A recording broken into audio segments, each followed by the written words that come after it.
இந்த முறை உயர்தர பரீட்சை எழுதுகின்ற மாணவர்களா நீங்கள், இந்த செய்தி உங்களுக்கானது.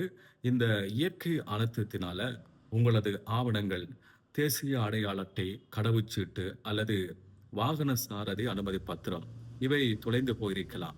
இவை இல்லாமல் எப்படி நீங்க உயர்தர பரீட்சை எழுதுவது? அப்படிங்கின்ற கேள்வி இருக்கும். அதற்கு இன்றைய தினம் பரீட்சைகள் ஆணையாளர் நாயகம் தெளிவுபடுத்தியிருக்கிறார்.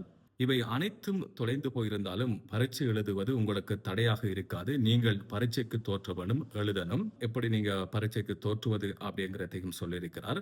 நீங்க பாடசாலை பரீட்சார்த்தியாக இருந்தால் உங்களது 2 புகைப்படங்களில் உங்களது அதிபர், வலய கல்வி பணிப்பாளர் இவங்க உறுதிப்படுத்தி கையொப்பமிட்டு அதனை வைத்துக்கொண்டு நீங்க பரீட்சை எழுதலாம்.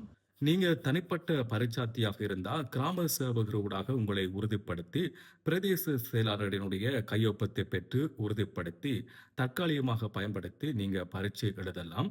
இவை அனைத்தும் உங்களுக்கு பரீட்சை எழுதுவதற்கான இலகுவான வழியாக நாங்கள் அமைத்து வைத்திருக்கிறோம்.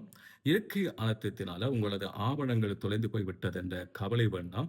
நீங்க பரீட்சை மண்டபத்துக்கு வந்து பரீட்சை எழுதுங்கள், நல்லபடி எழுதுங்கள் அப்படின்னு சொல்லி பரீட்சைகள் ஆணையாளர் நாயகம் இன்றைய தினம் சொல்லியிருக்கிறார்.